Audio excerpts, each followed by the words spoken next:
നമസ്കാരം. ഹോർമൂസ് കടലിടുക്കിൽ കപ്പലുകൾ കത്തുന്നു. അമേരിക്കൻ പടക്കപ്പലുകൾ ഇറാൻ പട കത്തിച്ച് ചാരമാക്കി. Middle East കത്തുകയാണ്.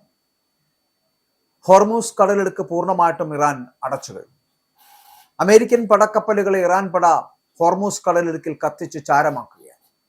പശ്ചിമേഷ്യയിൽ അമേരിക്കയും ഇറാനും തമ്മിലുള്ള നേരിട്ടുള്ള സൈനിക ഏറ്റുമുട്ടൽ അതീവ ഗുരുതരമായിട്ടുള്ള ഘട്ടത്തിലേക്ക് കടക്കുന്നു. ഹോർമൂസ് കടലിടുക്കിൽ വെച്ച് തങ്ങളുടെ അപ്പാച്ചെ ഹെലികോപ്റ്റർ വെടിവെച്ചിട്ടതിന് പ്രതികാരമായിട്ട് അമേരിക്ക പുതിയ തരംഗ വ്യോമാക്രമണങ്ങൾ ആരംഭിച്ചതിന് തൊട്ടു പിന്നാലെ തന്ത്രപ്രധാനമായിട്ടുള്ള ഹോർമൂസ് കടലിടുക്ക് എല്ലാത്തരം കപ്പലുകൾക്കുമായിട്ട് പൂർണ്ണമായിട്ടും അടച്ചുപൂട്ടിയതായിട്ട് ഇറാൻ പ്രഖ്യാപിച്ചിരിക്കുന്നു. ഇറാന്റെ Islamic Revolutionary Guard Corps Hormuz കടലിടുക്കിലൂടെ കടന്നുപോയ രണ്ട് വലിയ കപ്പലുകൾക്ക് നേരെ ശക്തമായിട്ടുള്ള ആക്രമണം നടത്തിയതായിട്ട് സ്ഥിരീകരിച്ചിട്ടുണ്ട്. കപ്പലുകളെ കത്തിച്ച് ചാമ്പലാക്കുന്ന തരത്തിലേക്കുള്ള പ്രവർത്തനങ്ങൾ ഇറാൻ നടത്തിയിരിക്കുന്നു. ഇതോടെ ഒരു കാലത്ത് ഇരു രാജ്യങ്ങളും തമ്മിൽ ഒപ്പുവെച്ച താൽക്കാലിക വെടിനിർത്തൽ കരാർ പൂർണ്ണമായിട്ടും തകരുകയും മിഡിൽ ഈസ്റ്റ് സമ്പൂർണ്ണ യുദ്ധത്തിന്റെ മുനമ്പിലെത്തുകയും ചെയ്തിരിക്കുന്നു.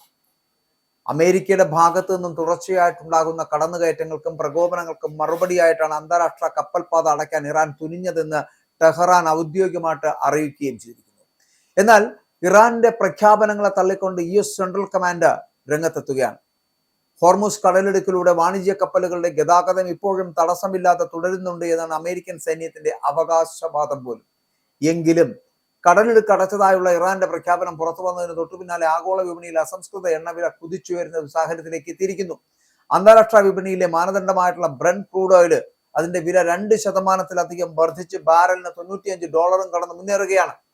ഇറാൻ തുടർച്ചയായിട്ട് നടത്തുന്ന നിയമവിരുദ്ധമായിട്ടുള്ള ആക്രമണങ്ങൾക്കെതിരെ തങ്ങളുടെ സൈന്യത്തിന്റെ സ്വയം സുരക്ഷയ്ക്കായിട്ട് അല്ലെങ്കിൽ സ്വയം രക്ഷയ്ക്കായിട്ട് പുതിയ വ്യോമാക്രമണങ്ങൾ നടത്തിയെന്നാണ് US സെൻട്രൽ കമാൻഡ് നൽകുന്ന വിശദീകരണം. തങ്ങൾ കഴിഞ്ഞ ദിവസം ഇറാനെ ശക്തമായിട്ട് പ്രഹരിച്ചുവെന്നും അതിലും ശക്തമായിട്ട് ഇന്ന് പ്രഹരിക്കുവാനുള്ള കടുത്ത മുന്നറിയിപ്പ് കൂടി മുന്നോട്ട് വെക്കുന്നുണ്ട് America. US president Donald Trump തന്റെ ട്രൂ സോഷ്യൽ അക്കൗണ്ടിലൂടെ നൽകിയിരിക്കുന്ന പാഠം അതാണ്. സമാധാന കരാറിനുള്ള ചർച്ചകൾ അത് ഇറാന്റെ ഭാഗത്തു നിന്നുള്ള അനാവശ്യ നീക്കങ്ങൾ കാരണം പരാജയപ്പെട്ടുവെന്നും അതിന് അവർ വലിയ വില നൽകേണ്ടി വരുമെന്നും ട്രംപ് പറയുമ്പോൾ ഇറാന്റെ പ്രധാന സൈനിക താവളങ്ങൾക്ക് മേൽ അമേരിക്കൻ ബോംബുകൾ ഇനിയും വർഷിക്കുമെന്ന മുന്നറിയിപ്പുമായിട്ട് US പ്രതിരോധ സെക്രട്ടറി പീറ്റ് ഹെഗ്സത്തും രംഗത്തെത്തുകയായിരുന്നു. അമേരിക്കൻ യുദ്ധവിമാനങ്ങൾ നടത്തിയ കനത്ത ബോംബാക്രമണത്തിൽ ഇറാന്റെ തീരപ്രദേശ നഗരങ്ങളായിട്ടുള്ള ബന്ദർ അബ്ബാസ്, സിരിക് എന്നിവിടങ്ങൾ തന്ത്രപ്രധാനമായ ദ്വീപായിട്ടുള്ള കാശ്മീരും ഒക്കെ വലിയ സ്ഫോടനങ്ങൾ കഴിഞ്ഞ മണിക്കൂറുകൾക്കുള്ളിൽ നടക്കുകയാണ്.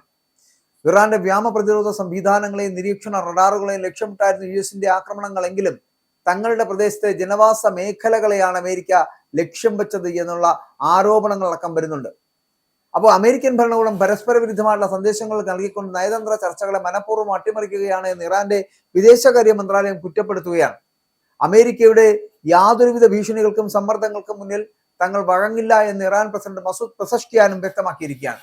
കഴിഞ്ഞ ഏപ്രിൽ മാസത്തിൽ അന്താരാഷ്ട്ര സമൂഹത്തിന്റെ കടുത്ത സമ്മർദ്ദത്തെ തുടർന്ന് 2 ആഴ്ചത്തെ താൽക്കാലിക വെടിനിർത്തൽ അമേരിക്കയും ഇറാനും തമ്മിൽ ധാരണയായിരുന്നു. അതിനുശേഷം ഇരു വിഭാഗവും വലിയ തോതിലുള്ള യുദ്ധത്തിലേക്ക് നീങ്ങാതെ ചെറിയ രീതിയിലുള്ള പരസ്പര ആക്രമണങ്ങളിൽ ഒതുങ്ങി നിൽക്കുന്ന ഒരു സാഹചര്യമായിരുന്നു. എന്നാൽ വാഷിംഗ്ടണും ടെഹ്റാനും തമ്മിലുള്ള സമാധാന ചർച്ചകൾ കഴിഞ്ഞ ആഴ്ചകളിൽ പൂർണ്ണമായിട്ടും സ്തംഭിച്ചതോടെയാണ് സംഘർഷങ്ങൾ വീണ്ടും ആളിപ്പടരുന്നത്. ചൊവ്വാഴ്ച അമേരിക്കൻ ഹെലികോപ്റ്റർ തകർത്തതിന് പിന്നാലെ മിഡിൽ ഈസ്റ്റിൽ US സൈനിക താവളങ്ങൾക്ക് നേരെ ഇറാൻ നടത്തിയ മിസൈൽ വർഷങ്ങളാണ് ഇപ്പോൾ കാര്യങ്ങൾ നിയന്ത്രണാതീതമാക്കിയിരിക്കുന്നത് എന്നുള്ളതാണ്. പശ്ചിമേഷ്യൻ മേഖല ഇപ്പോൾ അതീവ ഗുരുതരമായിട്ടുള്ള ഒരു പ്രതിസന്ധിയിലേക്കാണ് വഴുതി വീഴുന്നത് എന്ന് പറയേണ്ടിയിരിക്കുന്നു. ഐക്യരാഷ്ട്രസഭയുടെ ജനറൽ സെക്രട്ടറി അന്റോണിയോ ഗുട്ടറസ് അടക്കം ഇതിൽ ആശങ്ക പ്രകടിപ്പിക്കുകയാണ്. നിലവിലെ സാഹചര്യം വിലയിരുത്തുമ്പോൾ വലിയൊരു യുദ്ധത്തിന്റെ പുകച്ചിലാണ് ദൃശ്യമാകുന്നത് എന്ന് ഏപ്രിലിൽ പ്രഖ്യാപിച്ച വെടിനിർത്തൽ വെറും കടലാസ് രേഖകൾ മാത്രമായി മാറിയിരിക്കുകയാണ് എന്ന് കൂടി അദ്ദേഹം പറയുകയാണ്. ചെറിയ രീതിയിലുള്ള ഈ പരസ്പര പ്രത്യാക്രമണങ്ങൾ എപ്പോൾ വേണമെങ്കിലും ഒരു മഹായുദ്ധമായിട്ട് മാറാൻ സാധ്യതയുണ്ട് എന്നും എല്ലാ കക്ഷികളും അടിയന്തരമായിട്ട് നയതന്ത്ര ചർച്ചകളിലേക്ക് മടങ്ങണമെന്നും ആക്രമണങ്ങൾ നിലനിർത്താൻ ഇനിയൊരു ഒഴിവ് കഴിവ് പറയരുതെന്നും ഗുട്രോസ് ലോകരാജ്യങ്ങളോട് ആവശ്യപ്പെടുകയാണ്. ഇപ്പോൾ ലോകത്തെമ്പാടുമുള്ള എണ്ണക്കപ്പലുകളുടെ സുരക്ഷിതമായുള്ള ഗതാഗതത്തെ ബാധിക്കുന്ന തരത്തിൽ ഹോർമൂസ് കടലിടുക്കിൽ ഇറാന്റെ ഭാഗത്തു നിന്നുണ്ടാകുന്ന നാവിക ആക്രമണങ്ങൾ ആഗോള സാമ്പത്തിക രംഗത്തെയാണ് നേരിട്ട് ബാധിക്കുന്നത് എന്നുള്ളതാണ്. കപ്പലുകൾക്ക് നേരെ ഇറാൻ റവല്യൂഷണറി ഗാർഡ്സ് നടത്തിയ ആക്രമണം അന്താരാഷ്ട്ര നിയമങ്ങളുടെ ലംഘനമാണ് എന്ന് പാശ്ചാത്യ രാജ്യങ്ങളടക്കം ആരോപിക്കുമ്പോഴും അമേരിക്ക ഏർപ്പെടുത്തിയ കടുത്ത സാമ്പത്തിക നാവിക ഉപരോധം കാരണം ഇപ്പോൾ ഇറാന്റെ ആഭ്യന്തര വിപണി പൂർണ്ണമായിട്ടും തകർച്ചയിലാണ്. അപ്പോൾ ഇതിൽ നിന്നുള്ള ജനങ്ങളുടെ ശ്രദ്ധ തിരിക്കുവാനും ട്രംപ് ഭരണകൂടത്തെ പ്രതിരോധത്തിലാക്കാനുമാണ് ഇറാൻ അന്താരാഷ്ട്ര കപ്പൽ പാതയെ ആയുധമാക്കുന്നത് എന്നാണ് അമേരിക്കൻ രാഷ്ട്രീയ നിരീക്ഷകരുടെ അടക്കം വിലയിരുത്തൽ എന്ന് പറയപ്പെടുന്നു. അപ്പോൾ ഈ സമാധാന കരാറിനായിട്ട് ട്രംപ് മുന്നോട്ട് വെക്കുന്ന കർശന നിബന്ധനകൾ അംഗീകരിക്കുവാൻ ഇറാന്റെ പരമോന്നത നേതാക്കൾ ഇതുവരെയും തയ്യാറായിട്ടില്ല. ഇറാന്റെ ആണവ പരീക്ഷണങ്ങൾ പൂർണ്ണമായിട്ടും അവസാനിപ്പിക്കണമെന്ന ആവശ്യത്തിൽ അമേരിക്ക ഉറച്ചു നിൽക്കുമ്പോൾ തങ്ങളുടെ സഖ്യകക്ഷിയായിട്ടുള്ള ലെബനനിലെ ഹിസ്ബുള്ളയ്ക്ക് നേരെ ഇസ്രായേൽ നടത്തുന്ന ആക്രമണങ്ങൾ നിർത്തിവെക്കണമെന്നാണ് ഇറാന്റെ പ്രധാന വാദമെന്ന് പറയപ്പെടുന്നത്. അപ്പോൾ കഴിഞ്ഞ ദിവസങ്ങളിൽ ഇസ്രായേലിന് നേരെ ഇറാൻ മിസൈലുകൾ തൊടുത്തുവിട്ടതിനെ തുടർന്ന് മേഖലയിലെ സമാധാന ചർച്ചകളെല്ലാം തന്നെ പൂർണ്ണമായിട്ടും വഴിമുട്ടുന്ന ഒരു സാഹചര്യമായിരുന്നു. ട്രംപ് ഭരണകൂടം നൽകിയ കർശനമായിട്ടുള്ള സമയപരിധിക്കുള്ളിൽ ചർച്ചകൾ പൂർത്തിയാക്കുവാൻ ഇറാൻ വിമുഖത കാണിച്ചതെന്നാണ് ഇപ്പോഴത്തെ പുതിയ US സൈനിക നീക്കങ്ങൾ നമുക്ക് വ്യക്തമാക്കി തരുന്നതെന്ന് പറയേണ്ടിയിരിക്കുന്നു. അമേരിക്കൻ സൈന്യത്തിന് നേരെ ഇറാൻ നടത്തുന്ന ഓരോ പ്രകോപനങ്ങൾക്കും ഇരട്ടി ശക്തിയിൽ തിരിച്ചടി നൽകുവാനാണ് ഡൊണാൾഡ് ട്രംപിന്റെ തീരുമാനം, അല്ലെങ്കിൽ പെന്റഗൺ നൽകിയിരിക്കുന്ന നിർദ്ദേശം എന്ന് പറയുന്നത്. വരും ദിവസങ്ങളിൽ ഇറാന്റെ എണ്ണ ഉൽപാദന കേന്ദ്രങ്ങളെയും ആണവ റിയാക്ടറുകളെയും ലക്ഷ്യമിട്ടുകൊണ്ട് US കൂടുതൽ കടുത്ത വ്യോമാക്രമണങ്ങൾക്ക് കടക്കുമെന്നുള്ള സൂചനകൾ കൂടി പുറത്തു വരികയാണ്. അപ്പൊ US-ന്റെ യുദ്ധക്കപ്പലുകളെ ഹോർമൂസ് കടലിൽ വെച്ച് തന്നെ ആക്രമിക്കുവാൻ തക്ക ശേഷിയുള്ള മിസൈലുകൾ തങ്ങളുടെ പക്കലുണ്ട് എന്ന് ഇറാന്റെ സൈനിക നേതൃത്വം തന്നെ അവകാശപ്പെടുന്ന സാഹചര്യത്തിൽ ഇരുപക്ഷവും വിട്ടുവീഴ്ചയില്ലാത്ത നിലപാടുകളുമായിട്ട് മുന്നോട്ട് പോകുന്നതോടുകൂടി മിഡിൽ ഈസ്റ്റിലെ സമാധാനം എന്ന് പറയപ്പെടുന്ന പൂർണ്ണമായിട്ടും അകലുകയാണ് എന്നതാണ്. അപ്പോൾ ഹോർമൂസ് കടലിലെ കപ്പൽ ഗതാഗതവും അതിന്റെ തടസ്സവും എണ്ണവിലയുടെ കുതിച്ചുചാട്ടവും ഒക്കെ ഇന്ത്യ ഉൾപ്പെടെയുള്ള വികസ്വര രാജ്യങ്ങളുടെ ആഭ്യന്തര വിപണിയെയും സാമ്പത്തിക നെറ്റ്വർക്കിനെയും പ്രതികൂലമായിട്ട് ബാധിക്കുമെന്ന കാര്യത്തിൽ സംശയമില്ല.